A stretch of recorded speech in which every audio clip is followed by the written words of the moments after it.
Hello, future doctors of India. Welcome back to the Mantra family. I am Varun Agrawal and this is your channel of Mantra Biology. जैसा कि हम काफ़ी समय से anatomy of plants के बारे में पढ़ रहे हैं, एनाटॉमी ऑफ फ्लावरिंग प्लांट्स के बारे में हम स्टडी कर रहे हैं, तो हमने अभी तक बहुत कुछ जाना। हमने बेसिक जो टिश्यूज़ होते हैं उनके बारे में जाना, मेरिस्टेम टिश्यूज़ के बारे में जाना, फिर परमानेंट टिश्यूज़ के बारे में जाना। फिर परमानेंट टिश्यू में हमने फिर डिवाइड किया, सिंपल टिश्यू के बारे में जाना, कॉम्प्लेक्स टिश्यू के बारे में स्टडी किया। फिर सिंपल टिश्यू में आपके पैरेन्काइमा, कोरेन्काइमा, स्क्लेरेन्काइमा के बारे में स्टडी किया। फिर कॉम्प्लेक्स में हमने जाइलम एंड फ्लोएम में देखा। जाइलम में देखा कि बहुत सारे जाइलम के अंदर जाइलम जो एक कॉम्प्लेक्स टिश्यू है उसके अंदर बहुत डिफरेंट डिफरेंट टाइप की सेल्स प्रेजेंस होती है, लेकिन वैसे ही फ्लोएम में भी डिफरेंट डिफरेंट टाइप की सेल्स प्रेजेंट होती है। तो हमने ये देखा इसके बारे में। फिर ये हम बेसिक चीज़ें इसके बारे में स्टडी कर रहे थे। फिर फ्लोएम ओवर किया, फिर हमने बेसिक चीज़ें जानी। फिर हमने स्टार्ट किया टिश्यू सिस्टम के बारे में, जिसमें एपिडर्मल टिश्यू सिस्टम पढ़ा। ओके, फिर हमने ग्राउंड टिश्यू सिस्टम पढ़ा, जो कि सबसे मेन इंपॉर्टेंट पार्ट होता है। फिर ग्राउंड टिश्यू सिस्टम के बाद में फिर हमने पढ़ा वैस्कुलर टिश्यू सिस्टम पढ़ा। वैस्कुलर टिश्यू सिस्टम के बाद में हमने डिफरेंट टाइप के वैस्कुलर बंडल्स देखे, जो कि रूट्स के अंदर, स्टेम के अंदर, लीफ के अंदर होते हैं। देखिए, लीफ के अंदर बेसिकली अगर आप देखेंगे, चाहे लीफ मोनोकोट की हो डाइकोट की हो, उसमें कभी भी कोई सेकेंडरी ग्रोथ नहीं पाई जाती है। इसके अंदर हाँ, दो बेसिकली अगर आप देखेंगे तो स्टेम और लीफ दोनों के अंदर ही कॉन्जॉइंट कोलेटरल वेस्कुलर बंडल पाए जाते हैं, बट स्टेम के अंदर सेकेंडरी ग्रोथ होती है, जैसे ओपन होते हैं, लीफ के अंदर क्लोज होते हैं। लेकिन आप रूट में आएंगे तो वहाँ पे वो आपको रेडियल टाइप का अरेंजमेंट पाया जाता है। वहाँ पे उसमें भी कैम्बियम प्रेजेंट नहीं होती, बट लेकिन सेकेंडरी ग्रोथ होती है, लेकिन लीफ के अंदर सेकेंडरी ग्रोथ नहीं होती है। ठीक है, आज के इस लेक्चर में हम कुछ बेसिक चीज़ें वही पढ़ेंगे जो पढ़ चुके हैं, लाइक मोनोकोट और डाइकोट प्लांट की एनाटॉमी के बारे में हम डिस्कस करेंगे। जैसे मैं आपसे डिस्कस करता हूँ, जैसे कि डाइकोटिलेडोन रूट। देखिए, तो ये क्या है, आपको क्वेश्चन आ रही हो हेल्प करने में आपको हेल्प करेगी, क्योंकि बहुत कुछ क्या होता है कि बायोलॉजी में हम बहुत कुछ पढ़ चुके होते हैं, तो उसको एक पॉइंट पे समराइज करने के लिए ज़रूरी होता है कि एक पॉइंट पे हम समराइज करना है, तो उसके लिए बहुत ज़रूरी है कि एक पॉइंट समराइज करने के लिए कि हमें उनके बारे में डिटेल में नॉलेज हो। ठीक है, तो दैट्स वाई हमें एक पॉइंट्स के ऊपर समराइज करना है। ये आपको जो क्रॉस सेक्शन दिखाया गया है, ये सनफ्लावर रूट का एक क्रॉस सेक्शन है। कई बार मेडिकल क्वेश्चन में क्या आता है, ये आपको रूट सेक्शन दे दिया जाता है, अब उसमें पूछते हैं कि like the above figure shows transfer section of. अब आपको आंसर चूज करना है। अब जनरली लोग क्या होते हैं, स्टूडेंट इसको इतना ध्यान नहीं देते, लेकिन ये दिस इज बाउंस क्वेश्चन। ठीक है, so it is given like sunflower, this is a dicotyledon root, this is dicot plant. So this is the transverse section of the dicot plant.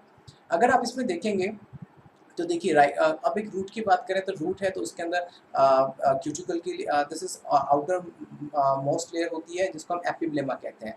Basically होता है क्या है कि रूट के ऊपर basically cuticle की लेयर प्रेजेंट नहीं होती है, दैट्स व्हाई इसको हम एपिब्लेमा कहते हैं। जनरली स्टेम के अंदर, सॉरी, लीफ के ऊपर आपको एपिडर्मिस के जो लीफ है, लीफ की एपिडर्मिस के ऊपर आपको क्यूटिकल की लेयर पाई जाती है, लेकिन वो रूट के ऊपर नहीं पाई जाती, क्योंकि रूट को तो वाटर एब्सॉर्ब करना होता है, लीफ को वाटर निकालना होता है, तो वहाँ पे वाटर का प्रिवेंशन किया जाता है या वाटर को एब्सॉर्ब किया जाता है। इससे जस्ट एक रूट की हेयर्स निकली हुई होती है, जिसमें यूनिसेलुलर जो रूट हेयर्स होते हैं, जो कि एपिडर्मिस के आउटग्रोथ होती है। क्लियर, ये बेसिकली आपकी निकलती है रूट की जो मैच्योर रीजन्स होते हैं, वहाँ से ये रूट हेयर्स निकलते हैं। ठीक है, फिर आप देखेंगे, मैं आपको ये समझा देता हूँ। फिर इसके बाद इसमें एपिडर्मिस है, फिर एपिडर्मिस के बाद आप ये एपिडर्मिस प्रेजेंट होती है।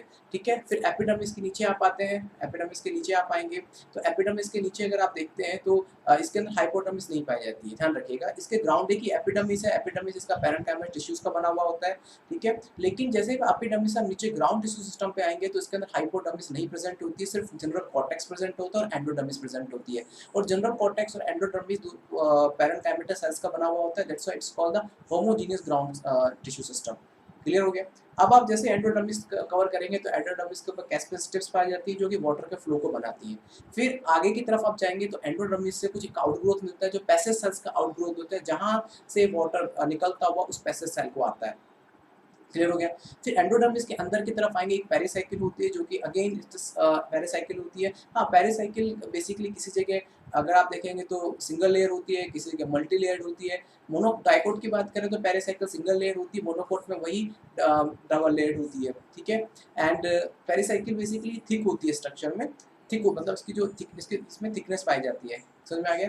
पेरिसाइकिल ये पैरेन्काइमेटस होती है जो कि एंडोडर्मिस के जस्ट नीचे की तरह होती है। इसका मेन फंक्शन होता है वैस्कुलर बंडल को सपोर्ट प्रोवाइड करना और वैस्कुलर बंडल को सपोर्ट और लाइक प्रोटेक्शन देना इसका मेन फंक्शन होता है। और कभी-कभी जब कोई भी इंजरी होती है तो पेरिसाइकिल वहाँ पे डिवाइड करके कोई नया फंक्शन लाइक बेसिकली ये पेरिसाइकिल अगर आप देखें तो उसमें प्रोटेक्शन देती है। इसके अलावा ये सिर्फ लैटरल रूट रिलीज होती है। ठीक है, पेरिसाइकिल वगैरह हो गया। अब आप पेरिसाइकिल के बाद जब नीचे आते हैं तो आपको दिखाई देता है एक्सार्क टाइप ऑफ एक्सार्क सिचुएशन पाई जाती है। एक्सार्क मतलब प्रोटोजाइलम और मेटाजाइलम की जो प्रेजेंस है, जो लोकेशन है वो एक्सार्क होती है। कैसे? प्रोटोजाइलम जो होता है वो होता है आपका पेरिफेरी की तरफ और मेटाजाइलम होता है आपका सेंटर की तरफ। आप देख सकते हैं प्रोटोजाइलम आपका जो जो आपका प्रोटोजाइलम जो ओल्ड काइंड ऑफ जाइलम होता है वो पेरिफेरी पे पाया जाता है, लेकिन जो न्यू काइंड ऑफ जाइलम होता है वो सेंटर में पाया जाता है, जिसको हम कहते हैं एक्सार्क सिचुएशन। क्लियर हो गया। लेकिन इसमें क्या होता है कि फिर उसके बाद में पित्त होता है। ठीक है, अगर आपको देखेंगे ये पित्त प्रेजेंट है। ठीक है, जो कि इसके अंदर की तरफ प्रेजेंट होता है। फिर इसके अंदर ये फ्लोएम प्रेजेंट है। फ्लोएम बेसिकली क्या होता है कि जाइलम के बाहर की तरफ होता है, फ्लोएम होता है। वैसे डाइकोट के अंदर आपको जो वेस्कुलर सिस्टम का जो अरेंजमेंट होता है वो रेडियल अरेंजमेंट होता है। ठीक है, एक साइड पहले एक रेडियस के ऊपर फ्लोएम होते हैं और उसके बाहर की रेडियस के ऊपर सॉरी अंदर की रेडियस के ऊपर जाइलम होता है और बाहर की रेडियस की तरफ फ्लोएम होते हैं। जो मैंने आपसे डिस्कस किया वो ये इसके अंदर है। एंडोडर्मिस का कई बार क्वेश्चन पूछा गया, एंडोडर्मिस सेल का स्ट्रक्चर कैसा होता है? बैरल शेप स्ट्रक्चर होता है जिसमें कोई इंटरसेलुलर स्पेसेस नहीं पाए जाते। फिर कैस्पस स्ट्रिप्स होती है, पेरिसाइकल्स होती है जिसके लैटरल रूट्स निकलती हैं। अब देख लीजिए, पित्त वेरी स्मॉल होता है और इन कॉन्सेप्ट्स होता है। ठीक है, बहुत स्मॉल होता है। ठीक है, एंड पैरेन्काइम देखिए अगर डाइकोट के रूट की बात करेंगे तो डाइकोट की रूट के अंदर जो पित्त होता है वो बेसिकली लाइक लेस डेवलप होता है। ठीक है, स्मॉल होता है, लेस डेवलप होता है। पैरेन्काइमल सेल्स व्हिच लाई देखिए इसमें क्या होता है सेकेंडरी ग्रोथ पाए जाने के लिए इसमें जाइलम और फ्लोएम के बीच में एक कंजक्टिव टिश्यूज होते हैं जो सेकेंडरी ग्रोथ के टाइम पे क्योंकि इसमें देखिए जनरल क्या होता है सेकेंडरी ग्रोथ करने के लिए वैस्कुलर रिंग होती है, वैस्कुलर कैम्बियम रिंग होती है, सेकेंडरी ग्रोथ करती है, लेकिन इसके अंदर वैस्कुलर कैम्बियम रिंग प्रेजेंट ही नहीं है। तो क्या होगा कि वैस्कुलर इसमें क्या होता है जाइलम और फ्लोएम के बीच में कंजक्टिव टिश्यू होता है जो कि आपकी कैम्बियम रिंग का फॉर्मेशन करती है। ठीक है, नैरो पैरेन्काइमेटस और स्क्लेरोकाइमेटस हो सकता है। ओके, जो कि जाइलम और फ्लोएम के बीच में पाया जाता है जो लेटर ऑन डाइकोट रूट में कैम्बियम का फॉर्मेशन करती है, मतलब सेकेंडरी ग्रोथ के लिए रिस्पॉन्सिबल होती है। जनरली अगर आप देखेंगे देयर आर यूजुअली डाइकोट की बात करें तो यूजुअली 2 to 4 जाइलम और फ्लोएम के पैचेस पाए जाते हैं। वही मोनोकोट के अंदर यहाँ तो देखेंगे आपको 2 to 4। ठीक है, डाया 2 मैक्स जनरली आपको 2 to 4 और 6 तक पाए जाते हैं, लेकिन मोनोकोट के अंदर 8 वैस्कुलर बंडल पाए जाते हैं। Later a cambium ring develop between the xylem and phloem, मतलब ये जो कंजक्टिव टिश्यू होते हैं लेटर ऑन जाइलम और फ्लोएम के बीच कैम्बियम रिंग बनाते हैं जिससे कि फर्दर सेकेंडरी ग्रोथ होती है। All the tissue on the inner side of endodermis such as pericycle and vascular bundle and pith constitute as a stele, जो कि देखिए जो आपके एंडोडर्मिस के अंदर की तरफ पाए जाते हैं जैसे कि पेरिसाइकिल है, वैस्कुलर बंडल है, पिथ है। ओके, एंड ये सारे के सारे आप देखो जो एंडोडर्मिस के अंदर की तरफ पाए जाते हैं उसको होता है inner side, inner stelar growth होती है, और जो बाहर की तरफ पाए जाते हैं उसको एक्स्ट्रा स्टेलर ग्रोथ बोलते हैं। मोनोकोटिलेडन की बात करेंगे तो यहाँ पे क्या होता है मोनोकोट की जो रूट होती है डाइकोट के रूट से बहुत सिमिलर होती है। ठीक है, एंड इट हैज इसमें एपिडर्मिस भी होता है, कॉर्टेक्स भी प्रेजेंट होता है, एंडोडर्मिस भी होता है, पेरिसाइकिल भी होता है, वैस्कुलर बंडल भी होता है, पिथ होता है। ठीक है, इसके अंदर सब कुछ प्रेजेंट होता है, लेकिन इसमें क्या होता है जो पेरिसाइकिल होता है इसकी ये मल्टी लेयर्ड होता है, इसमें कोलोनकाइमेटा सेल्स भी होती है, स्क्लेरोकाइमेटा सेल्स भी होती है, पैरेन्काइमेटा सेल्स भी होती है। As compared to the dicot root इसके अंदर जो which have a fewer xylem bundle there are the usually more than polyarch मतलब मोर देन 6 मतलब करीबन हेक्सार तक इसके अंदर वैस्कुलर बंडल पाए जाते हैं। इसमें खास बात होती है नंबर ऑफ वैस्कुलर बंडल जो होते हैं मोनोकोट्स के अंदर हाई पाए जाते हैं, पिक इसमें लार्ज होता है, वेल डेवलप होता है। मोनोकोटिलेडन रूट इसके सेकेंडरी ग्रोथ की नहीं होती। ठीक है, सेकेंडरी ग्रोथ नहीं होता, सेकेंडरी ग्रोथ आपको सिर्फ दिखाई देगा कहाँ दिखाई देगा बताइए? आपको सिर्फ सेकेंडरी आपको दिखाई देगा सिर्फ और सिर्फ डाइकोट प्लांट के अंदर। देखिए रूट हेयर है, एपिडर्मिस है, कॉर्टेक्स है, ये इसकी एंडोडर्मिस है, फिर पेरिसाइकिल है, फिर पेरिसाइकिल के बाद में ये प्रोटोजाइलम है, ये फिर उसका मेटाजाइलम है क्योंकि एग्जैक्ट सिचुएशन है। ये देखिए पिथ है, ये पिथ इसका वेल डेवलप है। ठीक है, और अगर आप वहाँ देखेंगे इसका जो पिथ है, इसका पिथ आपको क्लियर समझ में नहीं आता। इसका पिल आपको क्लियर समझ में आता है लेकिन वेल डेवलप नहीं होता, छोटा होता है। ठीक है, आपको पिक्चर समझ में नहीं आ रहा होगा लेकिन इसका रियल ट्रांसवर्सल सेक्शन देखते हैं तो पिथ आपको ज़्यादा क्लियर समझ में आ जाएगा। लेकिन देखिए नंबर ऑफ वैस्कुलर बंडल ही कितने हैं? नंबर ऑफ वैस्कुलर बंडल आप देखेंगे 1 2 3 4 5 6 7 8 8 वैस्कुलर बंडल इसके अंदर प्रेजेंट है। जो मैंने आपसे पढ़ा है वो सब इसके अंदर लिख रखा है। डायहेक्सार्क होते हैं, पॉली आर मतलब 8 के आसपास होते हैं, पिथ रिड्यूस होता है, वेल डेवलप होता है। देखिए ध्यान रखना पिथ के अंदर इंट्रासेलुलर स्पेसिस पाया जाता है और सेकेंडरी ग्रोथ प्रेजेंट होती है, सेकेंडरी ग्रोथ एब्सेंट होती है। पिथ एक्चुअली का स्टेम का जो कोर पोर्शन होता है ना पिथ होता है, ठीक है। नाउ डाइकोटिलेडोन स्टेम, और फिर आपका आता है डाइकोटिलेडोन स्टेम का बात करते हैं और मोनोकोटिलेडोन स्टेम की बात करते हैं। देखिए मैं आपको बेसिक चीज़ अगर मैं बताऊं तो डाइकोटिलेडोन स्टेम इसके अंदर बेसिकली अगर आप बात करें तो इसके अंदर बेसिकली मोस्ट ऑफ सभी रिक्वायरमेंट इसके अंदर पाई जाती है। सेकेंडरी ग्रोथ के लिए कैम्बियम रिंग इसके अंदर प्रेजेंट होती है, ठीक है। इसके अंदर हाइपोडर्मिस प्रेजेंट होती है, एंडोडर्मिस प्रेजेंट होती है, बट कैस्पस स्टेप्स नहीं होती इसके अंदर। पेरिसाइकिल इसके अंदर प्रेजेंट होता है, पिथ इसके अंदर प्रेजेंट होता है, इसका पिथ वेल डेवलप होता है, क्लियर। एंड वेस्कुलर बंडल की बात करें तो वेस्कुलर बंडल इसके अंदर रिंग के अंदर अरेंज होते हैं, कॉन्जॉइंट कोलेटरल इसके अंदर ओपन होता है, मतलब इसके अंदर कैम्बियम रिंग प्रेजेंट होती है, सब कुछ इसके अंदर पाया जाता है। जैसे मैं आपसे स्टार्ट करता हूँ। In the transfer section of typical young dicotyledon stems shows that epidermis is the outermost protective layer of stem covered with a thin layer of cutin. It may bear a trichome and few stomata. देखिए critical कभी-कभी stem के ऊपर भी पाया जाता है ताकि वहाँ से कभी वाटर का लॉस ना हो, ठीक है, क्योंकि इसके अंदर कुछ लेंटिसेल्स पाई जाती है, कुछ स्टोमेटा पाए जाते हैं, तो वाटर का ट्रांसपिरेशन होने की पूरी प्रोबेबिलिटी रहती है, तो क्यूटिकल के लिए इसके ऊपर पाई जाती है।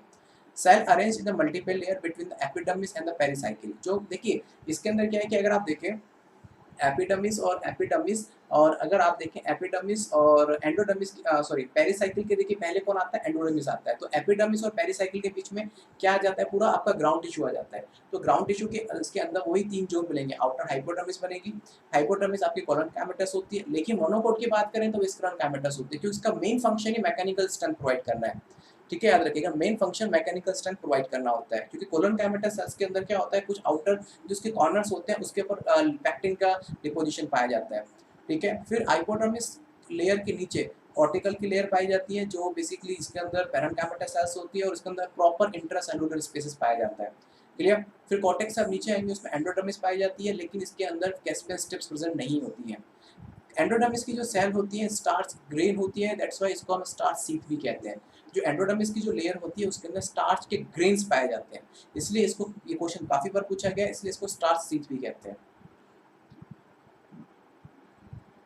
ओके, पेरिसाइकिल एंडोडर्मिस के इनर साइड पे प्रेजेंट होती है और and about the phloem in a form of semi lunar patches of the sclerenchyma, okay. And like इसके अंदर पेरिसाइकिल प्रेजेंट होती है। और पेरिसाइकिल देखिए यहाँ पे कोई इसमें अगर आप देखेंगे तो इसके अंदर कोई सेकेंडरी ग्रोथ नहीं होती है, पेरिसाइकिल से नहीं होती है। जैसे वहाँ पे तो लेटरल रूट का फॉर्मेशन तो एंडोजीनस होता है, क्योंकि अगर आप स्टेम में कोई भी लेटरल ब्रांच निकली भी होती है तो वो बेसिकली निकलती है उसके इंटरनॉट से निकलती है। तो यहाँ पे कोई सेकेंडरी ग्रोथ तो प्रेजेंट होती नहीं है, बेसिकली स्क्लेरन कैमेटस होती है, इसके पैचेस पाए जाते हैं, ठीक है।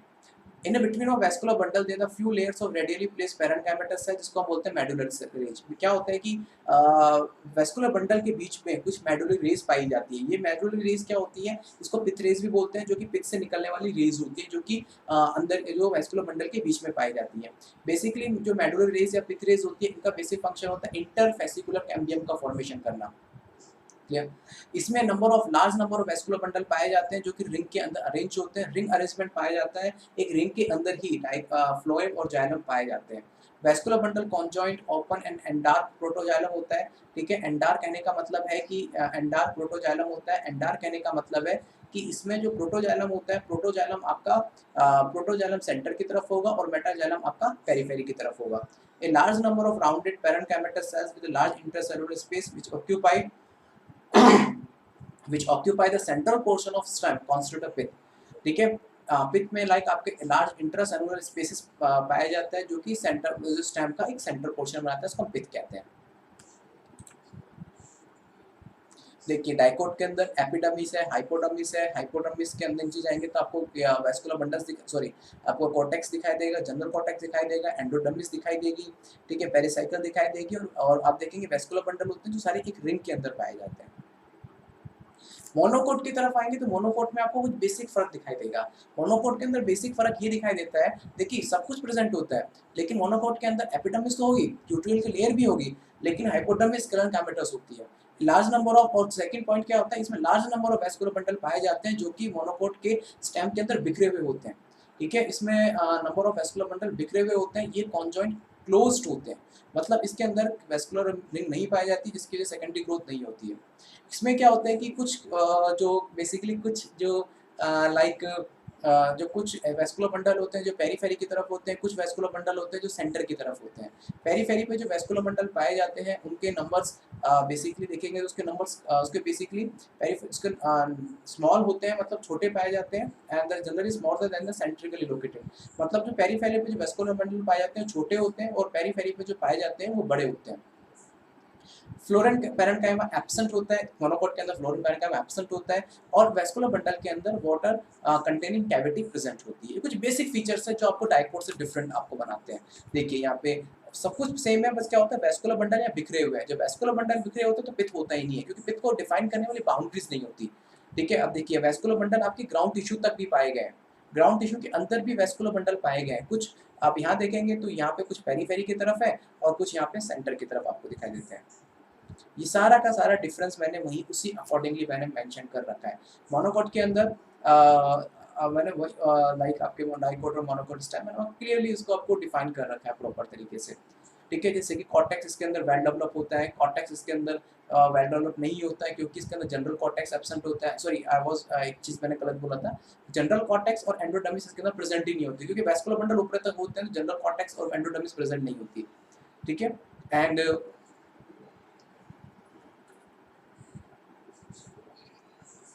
ठीक है, endodermis and pericycle well refine होती है, इसमें एब्सेंट होती है।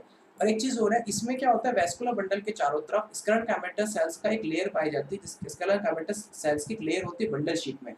ठीक है, बंडल शीट्स के अंदर होती है, जो कि मोनोकोट के अंदर ही प्रेजेंट होती है। फ्लोरल पैरेन्काइमा स्टेम के अंदर प्रेजेंट होता है, मोनोकोट के अंदर एब्सेंट होता है। और सब कुछ क्लियर है। ठीक है, तो ये बेसिक चीज़ें हमने बेसिक डिस्कस की इस लेक्चर में, ज़्यादा ज़्यादा टिपिकल नहीं किया, बस हमने बेसिक बेसिक चीज़ें डिस्कस की जो हम ऑलरेडी डिस्कस कर चुके हैं, तो उसको डिफरेंस के पॉइंट ऑफ व्यू से हमने स्टडी किया है। आज के लिए इतना ही। अब हम नेक्स्ट लेक्चर में देखेंगे लीफ के एनाटॉमी के बारे में, फिर लीफ की एनाटॉमी खत्म हो जाएगी, फिर हम सेकेंडरी ग्रोथ स्टडी करेंगे। Okay, thank you.